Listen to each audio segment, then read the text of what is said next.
जय श्री राम सभी को।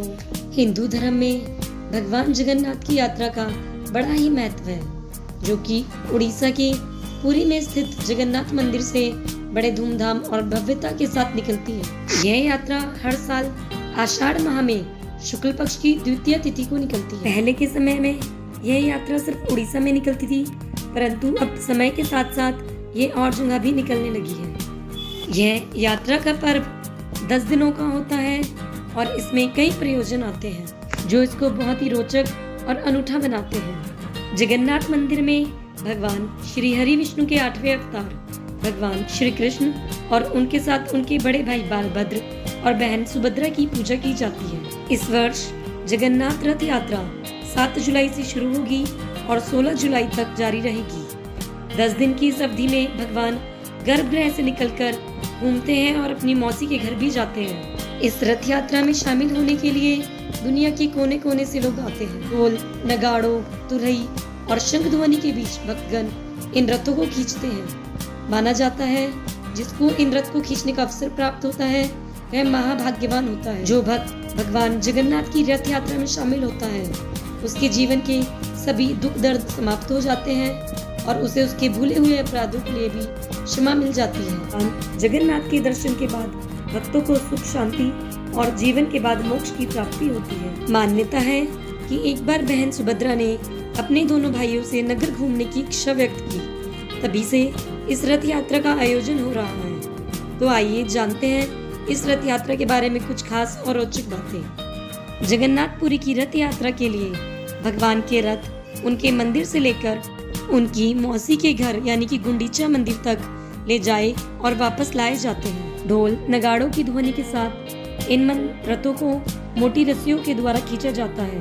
गुंडीचा मंदिर जगन्नाथपुरी से लगभग 3 किलोमीटर दूर है। सुनने में यह बात अजीब जरूर है, लेकिन यह सच है कि भगवान जगन्नाथ, बहन सुभद्रा और बड़े भाई बलराम जी की तीनों मूर्तियों में से किसी के भी हाथ, पैर और पंजे नहीं होते हैं। पौराणिक कथा यह है कि प्राचीन काल में इन मूर्तियों को बनाने का काम विश्वकर्मा जी कर रहे थे, परंतु उनकी यह शर्त थी कि जब तक मूर्तियां बनाने का काम पूरा ना हो जाए तब तक उनके कक्ष में कोई भी प्रवेश नहीं करेगा। लेकिन राजा ने उनकी कक्ष का दरवाजा बीच में ही खोल दिया तो विश्वकर्मा जी ने मूर्तियों को बनाना बीच में ही छोड़ दिया। तब से ये मूर्तियां अधूरी रह गई, जो कि आज तक पूरी नहीं हो पाई हैं। तभी से इन मूर्तियों के हाथ, पैर और पंजे नहीं होते। मूर्तियां हर 14 साल में बदली जाती हैं व इन्हें नीम की लकड़ी से बनाया जाता है।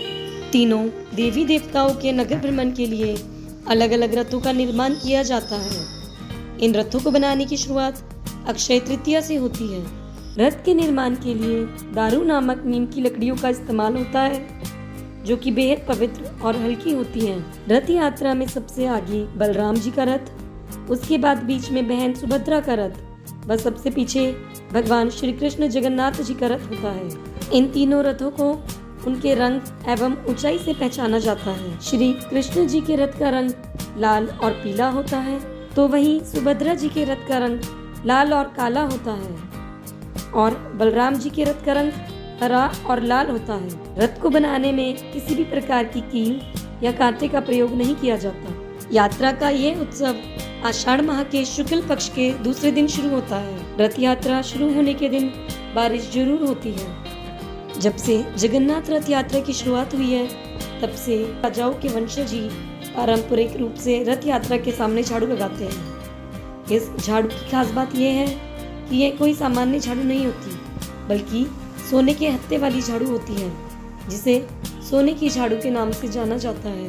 रथ यात्रा के 15 दिन पूर्व भगवान जगन्नाथ को 108 कलशों से शाही स्नान कराया जाता है, जिसके चलते वे बीमार पड़ जाते हैं और तब उन्हें 15 दिनों के लिए एक अलग कक्ष में सुलाया जाता है, जिसे ओसर घर कहते हैं। इस 15 दिन की अवधि में महाप्रभु को मंदिर के प्रमुख सेवकों और वैद्यों के अलावा और कहीं नहीं देख सकता।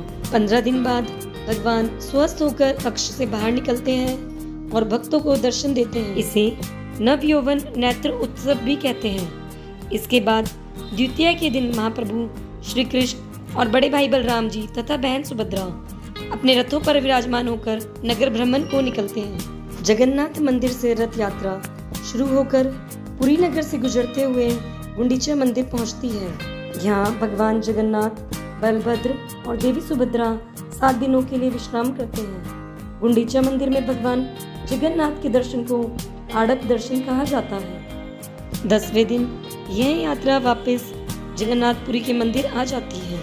मंदिर वापस पहुंचने के बाद भी सभी प्रतिमाएं रथ में ही रहती हैं। देवी देवताओं के लिए मंदिर के द्वार अगले दिन एकादशी को खोले जाते हैं। तब विधिवत स्नान करवाकर वैदिक मंत्रोच्चार के बीच देव विग्रहों को पुनः प्रतिष्ठित किया जाता है। आशा है आपको मेरे द्वारा दी गई जानकारी पसंद आई होगी। धन्यवाद।